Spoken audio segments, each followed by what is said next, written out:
Tá, então vamos tocando aqui. Ainda pegando o gancho, e eu vou tentar pegar o máximo possível do aprendizado que foi passado pelo professor D'Artagnan, quando falou no conceito da sustentação da qualidade total, que é quando a qualidade tem que ser bom para todos. Professor, eu trago isso e defendo sempre, eu acho que em tudo que a gente faz na vida, numa ação empreendedora, seja numa indústria, numa grande indústria, num pequeno restaurante, a gente tem que pensar, tem que ser bom para todo mundo. Como o Marcelo disse agora há pouco, eu entrei há 3 anos numa aventura de publicar livros infantis com autores do Rio Grande do Norte. Eu digo que nosso livro tem que ser bom para a criança, que vai ler, para o autor, para o ilustrador, para a gráfica, e para o pai da criança e para a professora. E para mim, como editor também. Então, essa é a ideia. E aí, em cima disso, eu passo a pergunta para Roberto Torreão. Quando a gente viu que o Grupo Guararapes, especialmente as fábricas, no ano passado, faz 2 anos, se viu em volta de uma confusão grande nacional. E aí, o que aconteceu? Os próprios funcionários colaboradores foram os grandes aliados da empresa. Saíram e levantaram a bandeira da empresa em diferentes momentos. E nesse processo que você batizou, ou você batizou não, que se adota na empresa, chamado de Lean, quando eles sustentam no fluxo, principalmente, como conseguir, por exemplo, eu não sei se alguém aqui já teve o privilégio de visitar uma fábrica do tamanho da Guararapes, é uma cidade. Para andar lá dentro, você tem que andar de um carro elétrico, circulando dentro dos pavilhões, tamanho é o chão da fábrica. Como conseguir envolver 6.000 pessoas que estão lá trabalhando? Mais ou menos isso? Isso. Hoje, nós somos um pouco mais de 8.000 lá. Tá? No Brasil todo, 44.000. E nós, há uns 5 anos, a empresa contrata uma empresa internacional para fazer uma pesquisa de engajamento na empresa. E os resultados que vem tendo, por exemplo, nessa pesquisa, inclusive elevaram, viu, professor Cleber, falando de elevar régua, elevar a régua do resultado da empresa para considerar uma empresa de excelência. Então, esse ano agora, nós tivemos um resultado de 97% de engajamento, ou seja, você, quando faz uma pesquisa em 44.000 funcionários, e você tem um resultado de 97% daquelas pessoas, de uma forma bem simples, eu sou feliz em trabalhar aqui, eu acredito que responde a sua pergunta. Mais uma ideia daquilo que o que você não mede, você não controla. Então, como é que você vai conseguir medir a ambiência, o ambiente interno da estrutura organizacional interna? E a outra coisa interessante que Roberto Serquis disse agora há pouco, que às vezes a qualidade é difícil medir, especialmente no produto dele. Quando você está bebendo a água, está perfeita a água. Ninguém diz nada. É igual outro dia eu conversando com uma amiga da Coserne, e a gente prestava assessoria de comunicação, ele disse, Rio, só sai notícia ruim, todo mundo só faz, vão para as redes sociais só para reclamar, mas ninguém vai colocar no Twitter, diz, olha, hoje a energia funcionou 100%. Vai quando você está no meio de um trabalho da universidade, ou do seu trabalho, que o computador apaga, enfim. É igual a água. Ninguém vai dizer, eita, a água hoje continuou sem gosto. Não, a pessoa só vai acionar o saque quando tiver algum problema. Mas eu devolvo ainda também a pergunta que eu fiz para o Roberto, para o Torreão. Como é que esse é o processo, Serquis, de engajamento dessas pessoas? Porque aí não envolve apenas o chão de fábrica. Outro dia eu liguei para não sei se foi para Serquis ou foi para Djalminha, que sou amigo dos dois. Eu estava andando numa estrada e vi um carro transportando água e descoberto. Eu disse, olha, a qualidade passa pelo distribuidor, às vezes por aquele cara que está na bicicleta entregando o garrafão.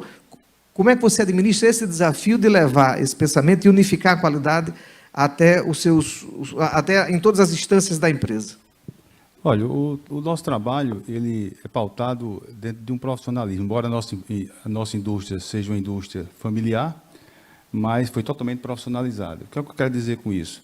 Nós temos hoje um trabalho dentro da empresa de criar um clima organizacional onde você trabalha por uma gestão de resultados. Então, você tem premiação para a questão da conservação do seu fardamento, a questão o número de desperdício.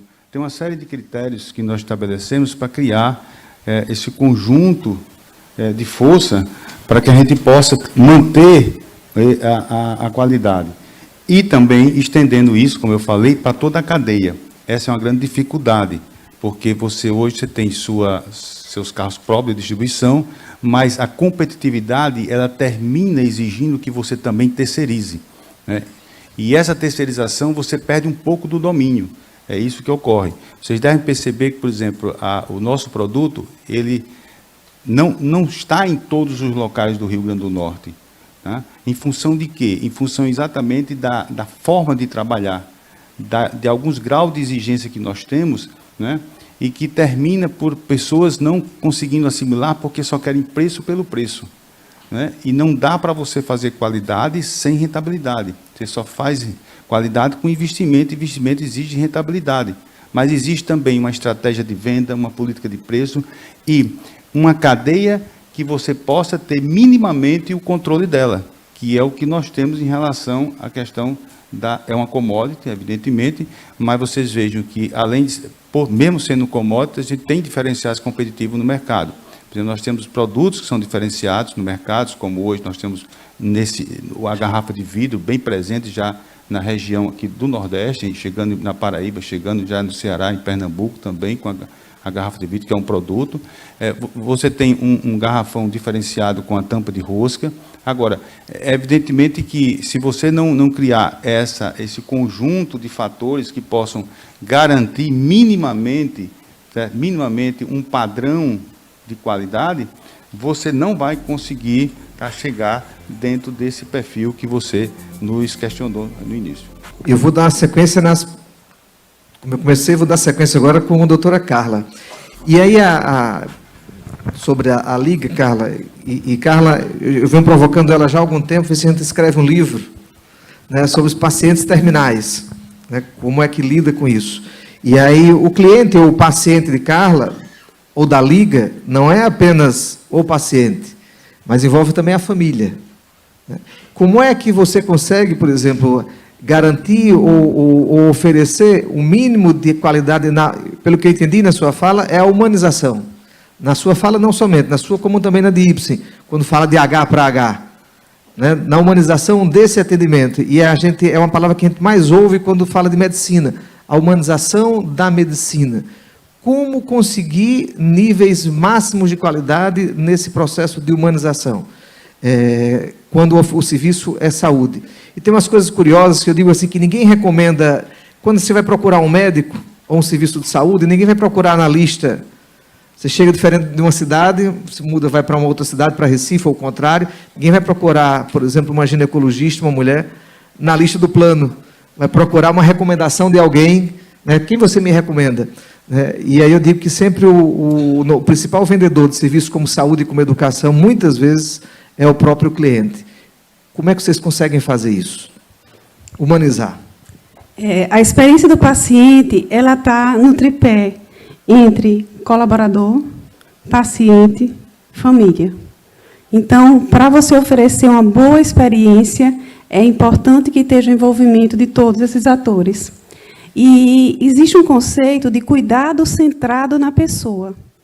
Eu posso oferecer um tratamento para você e um tratamento para Kleber, com a mesma doença, mas vocês têm particularidades e elas devem ser respeitadas. Então, é esse respeito pelas necessidades individuais que faz a diferença. E a gente sempre coloca que é se colocar um pouco no lugar do outro, né? Câncer, principalmente, não é a doença de uma única pessoa, adoece a família junto.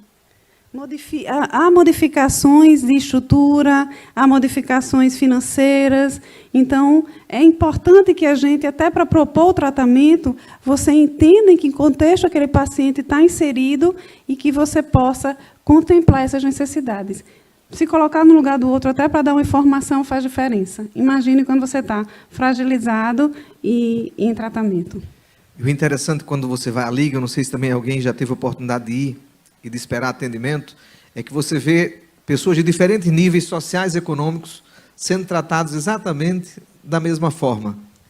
Deixa eu pegar esse gancho para falar de um artigo bem emocionante que o reitor da UniRN, doutor Daladier, tratou na Liga, e ele publicou um artigo lindo, quando ele encontrou com o pedreiro que fez a casa dele na sala de espera da radioterapia.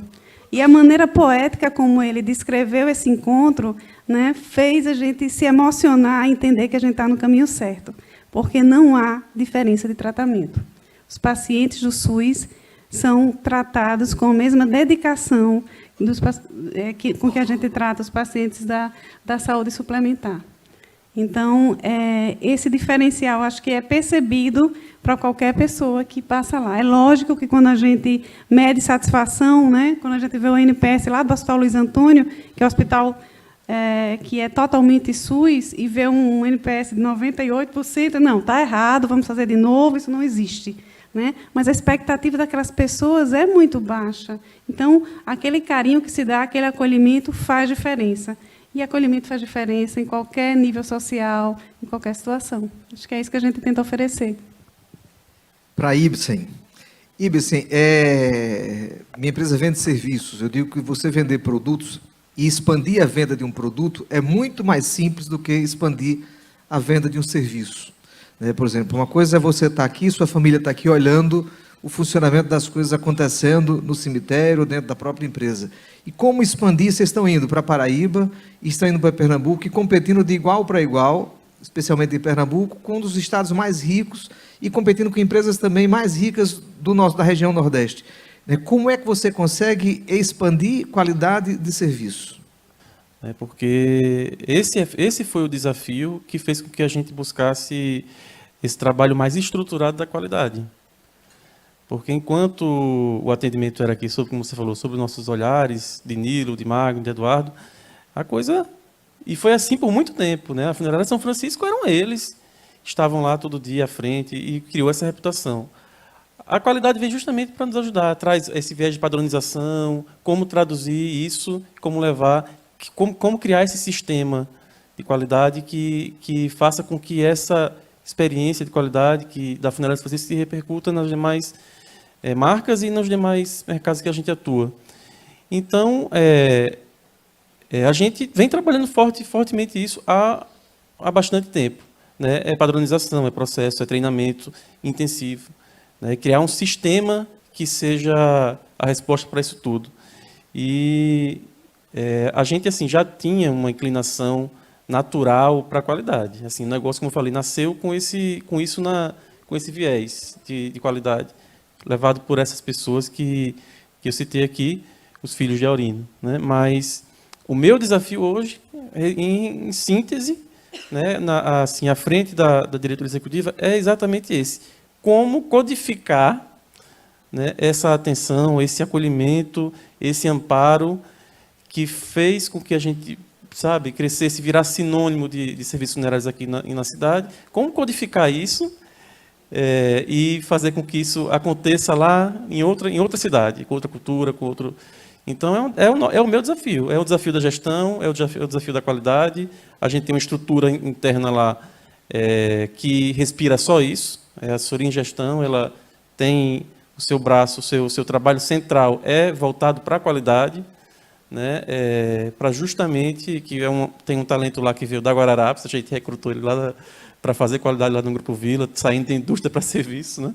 Que é mais ou menos o que a gente vai tratando aqui. Então, esse é o meu desafio enquanto diretor executivo do grupo. É fazer esse sistema funcionar para que a percepção do cliente na ponta, do enlutado, seja a mesma, estando presente diante de um diretor funerário ou não.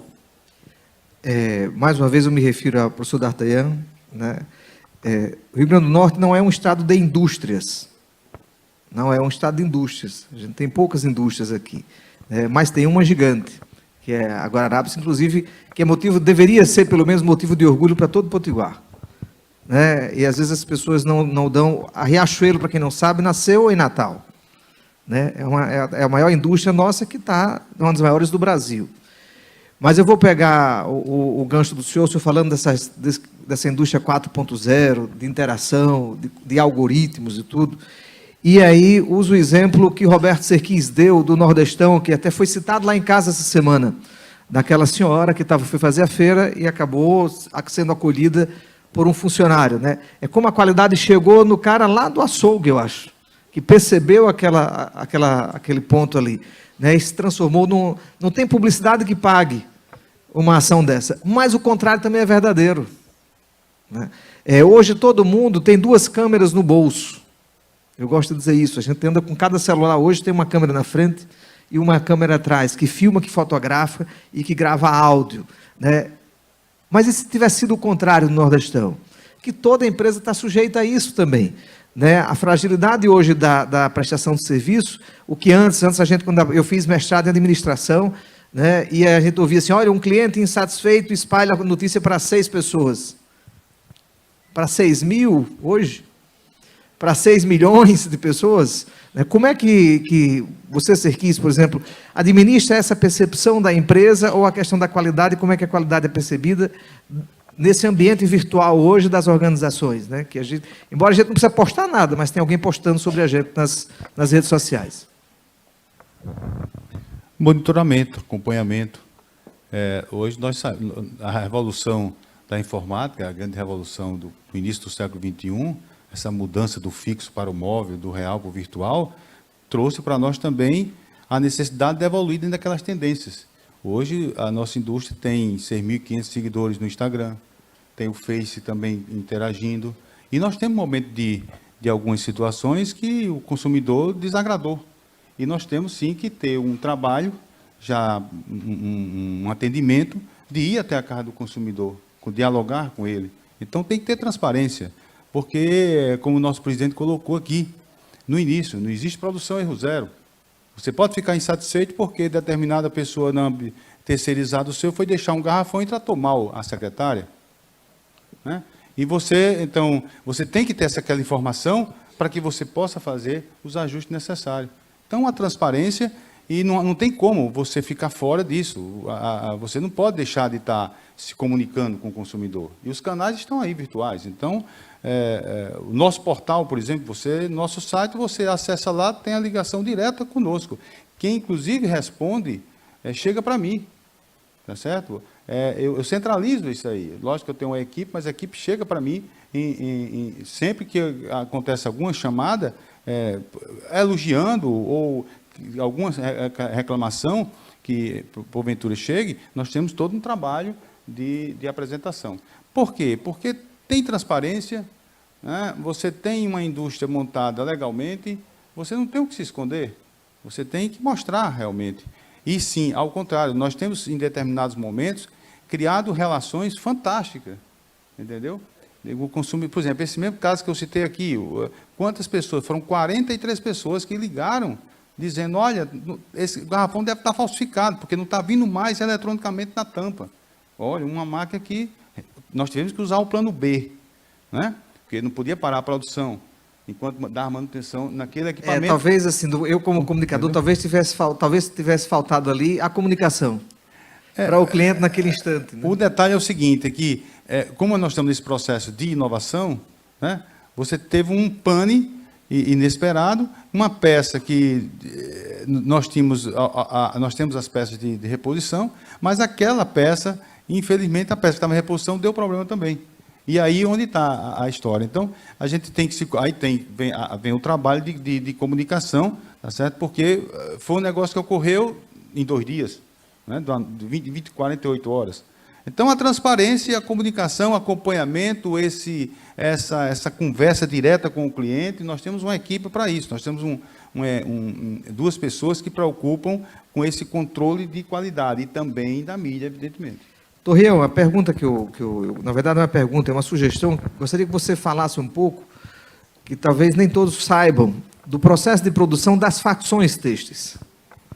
Das facções no interior do estado, assim, muita coisa que o cliente da Riachuelo usa lá no sul do país, vai ser produzido no interior aqui do Rio Grande do Norte, em São José do Seridó. Como é que vocês conseguem controlar a qualidade nesses lugares? Existe um sistema de auditoria forte e presente? A gente não chama mais hoje de facção. Ah, já é outro. Já... A gente chama de oficinas de costura, porque o nome ficou meio complicado.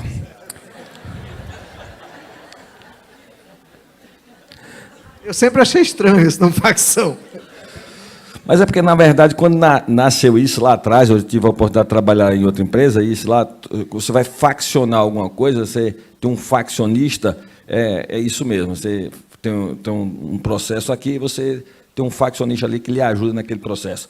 Mas, enfim, falando de oficinas, né, nós hoje temos 61 oficinas de costura, né, 61. E esse é um projeto assim, muito bonito, né, porque quando nós vemos os depoimentos das pessoas, né, que trabalham, né, como isso desenvolveu o interior do Rio Grande do Norte, né, dando esperança às pessoas que não tinham esperança, isso é emocionante, inclusive. Pergunta como é que controla essa qualidade? Uma das áreas que eu sou responsável lá é a parte de corte, né? Então, nós recebemos a matéria-prima e fazemos todo o processo de corte. Isso tem uma equipe que faz a auditoria dessa qualidade antes da gente enviar, depois é enviado para as facções, né? Na própria facção existe uma equipe de auditoria lá, que hoje a gente chama de compliance, né? Que é a questão de ir lá e verificar, né, se está tudo dentro da norma, inclusive a BVTEX, né, 100% agora de aprovação, foi recente agora isso, né, 100% do ano passado, 100% isso é importante. E a BVTEX é a Associação Brasileira de Têxtil, né, que vai lá para certificar se aquilo está tudo dentro dos procedimentos, dos padrões, né, de lei. Então, quando retorna, é feita a confecção das peças e depois nós passamos, né, recolhendo isso aí e quando chega na empresa, antes da gente levar isso ou para a lavanderia que se precisar ou para ser colocada para enviar para as lojas, existe também um processo de... Eu estou falando na parte de qualidade, né? Qualidade dentro lá antes de mandar, durante o processo e quando recebemos também. E só assim depois é liberado o processo de pagamento lá das oficinas. Ok, Torreão, muito obrigado. A gente está encerrando o nosso ciclo de painelismo, com os painelistas, mas eu gostaria de, por último, só passar a palavra para a Carla e para a Ibsen, para falar um pouco do futuro. O que é que esperam pelas duas instituições, tanto pela Liga quanto pelo Grupo Vila, no futuro? Bom, a Liga ela mudou toda a sua estrutura organizacional esse ano para que o cuidado seja cada vez mais centrado no paciente. Então, há modificações realmente em termos de agenda, de acessibilidade, tudo para que a gente consiga cada vez mais fazer com que essa pessoa que procura a instituição ela tenha a melhor experiência possível. Lembrando que satisfação do paciente é diferente de experiência do paciente. Nem sempre o paciente pode ter tido um desfecho ruim e, ainda assim, ter uma boa experiência, se ele for bem conduzido durante todo esse processo. Kleber já falava que existia muita sinergia. A gente não se conhecia, né, Carla? Pessoalmente, mas ele falava, vocês não se conhecem, mas tem muito em comum. A gente também enxerga essa jornada de experiência do cliente, sabe? A gente sabe que tem muito o que fazer ainda, sabe que tem muito que a gente está só no começo. Assim, essa jornada que eu citei, o que a gente faz hoje é empurrar o barco. É só o comecinho, é só dar existe o foco, a atenção nesse cliente enlutado, esse problema que a gente não consegue nem medir. Enquanto eu coloquei aqui no início da apresentação o exemplo de Eric Clapton como um caso, né, de sucesso, né, a reorganização psíquica dele, o instrumento que ele utilizou, muitos e muitos talentos de qualquer outro, não só da arte, mas enfim, do jornalismo, enfim, de qualquer ciência, de qualquer área que você possa pensar, se perdem, porque nunca mais se reencontram. Então, é um impacto social violento, assim, o luto não vivenciado da forma correta, né? O adoecimento, né? Gerando até a possibilidade de suicídio em muitos casos. Então, é um tema que está sendo muito falado, né? Então, assim, o nosso trabalho ele é muito maior. Assim, a gente tem, como eu falei, a gente trabalha ali, tem um oceano ainda nessa missão que a gente nos colocou, sabe? Então, assim, o futuro é isso. É entender, sobretudo, a pessoa que está lá no outro lado, esse enlutado, esse cliente enlutado, e a gente começa a fazer isso quando a gente internamente, com uma mudança simples de pensamento, mas isso também é qualidade, coloca que todo mundo que trabalha, essas 1000 pessoas que trabalham no Grupo Vila, não são analista de marketing, analista de RH, todos são profissionais do luto. Todos. O ESG é profissional do luto, o diretor é profissional do luto, é profissional do luto fazendo uma atividade no marketing, mas é, acima de tudo, profissional do luto, porque o foco é o enlutado, e não a atividade de marketing específica. O foco é o enlutado. Então, existe um terreno muito grande, um espaço muito grande a crescer, e a gente está nessa missão. Está só começando. Ok, Ibsen. Então, acho que a gente cumpriu o nosso papel aqui. Kleber me disse que a gente teria até às 7 da noite. São 3 minutos para as 7. Fomos pontuais. Passamos a palavra para Marcelo, para o nosso mestre de cerimônia, né, que vai dar continuidade ao evento.